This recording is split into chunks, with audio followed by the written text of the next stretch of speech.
किसने घसीट दिए भाई साहब? कांग्रेस। सुनो भाई तथाकथित ये जो प्रकरण था ना, ये जो प्रकरण था, भाई ये आप कह रहे हो पहलवान घसीट दिया, ऐसा कुछ नहीं है। ये आप देखो, जब वो उसको मेडल नहीं लाई फिर भी विनेश फोगाट को क्या नहीं दिया, उसको सम्मान भी दिया सरकार ने, उसको जो बनता था पैसा वो भी दिया है, ठीक है, 4 करोड़ रुपए दिए, ठीक है, मेडल नहीं मिला फिर भी दिया ना। ऐसी सरकार फिर नहीं मिलेगी, इसको बचाना हर हाल में, ठीक है। तो घसीटा कह रहे हैं, ये तो कहावत है, ये कांग्रेस का सारा किया धरा है। ये भूपेंद्र हुड्डा की चाल थी, दीपेंद्र हुड्डा की, उसको वहां भेज के पहलवान के ऊपर ये लगाने के लिए, ऐसा कुछ नहीं है। ये जो नरेंद्र मोदी कर रहा है बहुत बढ़िया कर रहा है। अब रूस, आपने पेपर में देखा हुआ, रूस के बारे में और इसके यूक्रेन के बारे में लिखा हुआ है कि युद्ध सिर्फ स्टेप करेगा तो सिर्फ एक भारत देश ही करेगा, और वो नरेंद्र मोदी करवा सकता है। विनेश भाई, मैं बताऊंगा विनेश फोगाट के बारे में। ये जो आंदोलन था ना, ये सारा कांग्रेस ने करवाया था। दीपेंद्र हुड्डा 10 साल तक, इस शायद भाई आगे बताऊंगा, आपकी जानकारी को तो पता होगा, पत्रकार साथी हैं, 10 साल तक हरियाणा का कुश्ती संघ का अध्यक्ष था। एक नेशनल नहीं करा पाया दीपेंद्र हुड्डा, और विनेश फोगाट 10 साल तक रही, बढ़िया मेडल जीतते रही, जब ब्रजभूषण अच्छा था, फिर खराब हो गया। ये तो भाई कांग्रेस का षड्यंत्र था।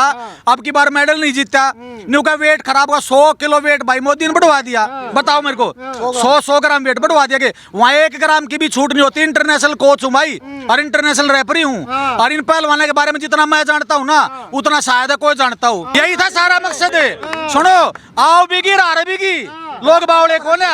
हाँ, लोग तो कह रहे हैं मोदी से परेशान है भाई, कौन सा परेशान है देश?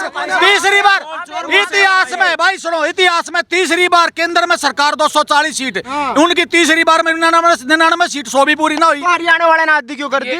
मैं इनको हरियाणा वाले 70 से ज्यादा देंगे।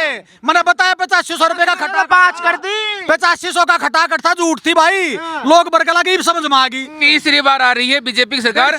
कांग्रेस के शासनकाल के अंदर बाबू के किले और माँ की टूम बिक जाया करती, तो बीजेपी ने जो बिना पर्ची बिना खर्ची की जो नौकरी दी है ना, यो युवा जो चाहे किसी भी समाज का हो, किसी बिरादरी का हो, जो काबिल है, जो पढ़ा लिखा है, अपने दम पर नौकरी ले रहे हैं, अपने दम पर नौकरी लग रही है। 36 बिरादरी इस बीजेपी के साथ है, और पूरा हल्का इस दिनेश कौशिक के साथ है। राहुल गांधी तो कहा युवा तो रील चला रहा है इंस्टाग्राम पे, आप कह रहे हैं नौकरी दे दी। युवा ही तो भारत का भविष्य है, उसको तो पता ही नहीं युवा होगा क्या है। वो तो युवा, उसको पता ही नहीं। हिंदुओं को हिंसक बोलने वाले लोग हैं ये। भाई पप्पू कुछ नहीं, कोई क्या नहीं है, सब देश इतना बात करेंगे। घर की राजनीति भाई राहुल गांधी आर्टिस्ट है, वो मजाक करता है भाई, उसकी बात को सीरियस मत लो ना, वो सीरियल पॉलिटिशियन है, वो तो बेचारा मजाक है, वो कुछ भी कहते, उसको भी नहीं पता वो क्या कह रहा है। राहुल गांधी की बात मत करो भाई। किसानों से मिल रहे, ऑटो वाले से मिल रहे, ट्रक मैन से मिल रहे, कह रहे मजदूर का जो दर्द है राहुल गांधी जान सकते हैं, मोदी तो विदेश में डोल रहे हैं महंगे कपड़े पे। राहुल गांधी उस खानदान से कहाँ मजदूर हो गया, कभी साथ रहा क्या? बताओ मेरे को। इलेक्शन में जाके किसी गरीब के घर में रोटी खा लेगा मजदूर हो गया क्या? उसको क्या पता मजदूरी क्या होती है? भारत की सभ्यता संस्कृति के बारे में जानता है क्या? भाई बता रहे 5 किलो का आलू होता है। धान लगा के गए हरियाणा में। धान नहीं लगाए, वो पिक्चर बनाई धान लगाने वाली, इतना इधर उसको ये भी नहीं पता, धान बताना पड़ा था भाई, उसको नहीं पता। कैमरामैन थे, ठीक है, किसान एक आधा खड़ा कर रखा था, वैसे ही कैमरामैन कितने थे उसमें? कुछ नहीं है भाई, यहाँ अपने हल्के में दिनेश कौशिक को बहुत अच्छी टिकट दिया है, बीजेपी सरकार ने बहुत अच्छा काम किया है ये, और अब की बार दिनेश कौशिक भारी बहुमत से जीतेगा। पिछले 5 साल बहादुरगढ़ में कोई विकास नहीं हुआ, 10 बार मेन बाजार की सड़क बनी है और 10 बार टूट गई, 1 महीने के अंदर सड़क टूट जाती थी। और इस बार जो ना विकास अब होगा। अच्छा, हाँ, कह रहे कि विकास तो राजेंद्र जून ने क्या चमका दिया। आप एक काम करिए, आप एक काम करो, पिछले साल पिछली बार जो राजेंद्र जून एमएलए बने हैं ना, वहाँ अब जब से लेके अब तक आप पूरे बहादुरगढ़ में सर्वे करो और ये देखो कि राजेंद्र जून कहाँ गए हैं। कोई एक आदमी नहीं बता सकता, कोई एक आदमी नहीं बता सकता भाई राजेंद्र जून यहाँ आया, ये विकास कराया, ये विकास कराया। पिछले 5 सालों में राजेंद्र जून दिखा नहीं है। रोजगार मिला, चिल्ला रहे हो माइक पर, रोजगार मिला, रोजगार मिला है। तू से के गांव में जाके देख ले, लोई में बढ़ के देख ले तू क्या हाल है। स्कूल में पानी भरा है, बालक पढ़ नहीं सकते, छोरिया के स्कूल की छुट्टी करनी पड़े उसे प्रिंसिपल ने। सरकार तो भाजपा किया काम नहीं करने, वो एमएलए के रही जीती सी कराव है, कह रहे काम नहीं करने दे रहा। हाँ, किसे कदे ठावे उसमें विधानसभा में क्वेश्चन काम भी नहीं करने दे रहे थे, एमएलए क्यों बने थे? खुद बताओ बहादुरगढ़ की सड़कें कैसी हैं पिछले 5 साल में? तो रिजल्ट अब बदलाव की जरूरी है ना, बदलाव जरूरी है। बदलाव होगा? बिल्कुल होगा, इस बार जरूर होगा बदलाव। पूरा बहादुरगढ़ साथ है दिनेश कौशिक के साथ। हरियाणा में नहीं, बहादुरगढ़ में बदलाव होगा। हरियाणा में नहीं होगा? नहीं, अच्छा, बहादुरगढ़ में होगा। बहादुरगढ़ में ये जो विधायक नाम का बंदा बैठा है, इसको चेंज करके वापसी सरकार की तरफ लेके आएंगे। हरियाणा में बदलाव इसलिए नहीं होगा क्योंकि बीजेपी की सरकार थी और बीजेपी की सरकार तीसरी बार आ रही है, तीसरी बार।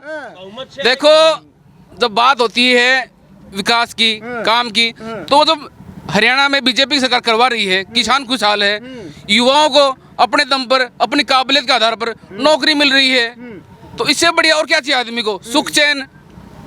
यहाँ पर जो है हर आदमी सुख चैन के साथ अपना काम धंधा करना चाहता है। युवा जो पहले इधर उधर नशे की आदत लगी हुई थी, आज का युवा कोचिंग सेंटर जा रहा है, उसको मालूम है पढ़ेगा लिखेगा तो बाबू के ना तो किले बेचने पड़ेंगे, ना माँ को टूम बेचनी पड़ेंगी, नौकरी मिल रही है। तो युवा एक तरफा बीजेपी की तरफ है, एक तरफा बीजेपी की तरफ है। यहाँ तो आपको ऐसी जगह जाना चाहिए जब कोई ऐसा भी कोई कहने वाला मिल जाए कि इस बार हम कुछ बदलाव की मूड में, ऐसा कहीं कुछ नहीं है।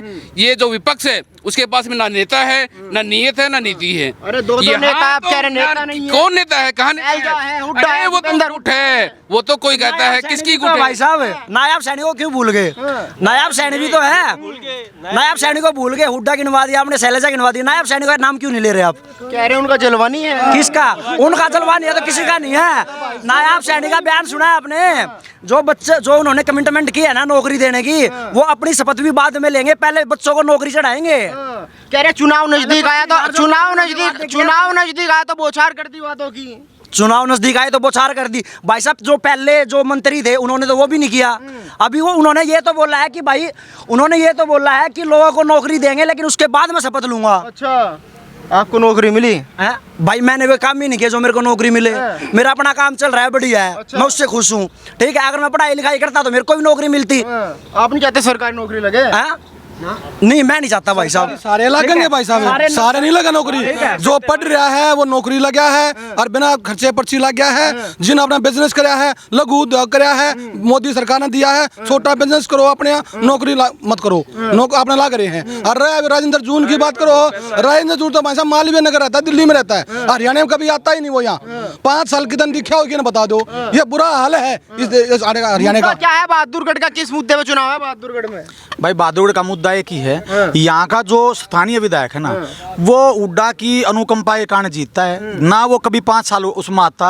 अच्छा सुनो, उसकी एक चीज और बताऊं बहुत बढ़िया, कहते शादी का नुत आज है ना, अपने वर्कर आते नहीं पूछा लड़की की शादी के लड़के की, न्यू कहते जी लड़की की शादी भाई ठीक है, तो मेरे नाम का कन्यादान का लाइए। और जो लड़के के बाद सुबह चलना 11 बजे खाना खाने चलेंगे, वो तो इस आदमी है।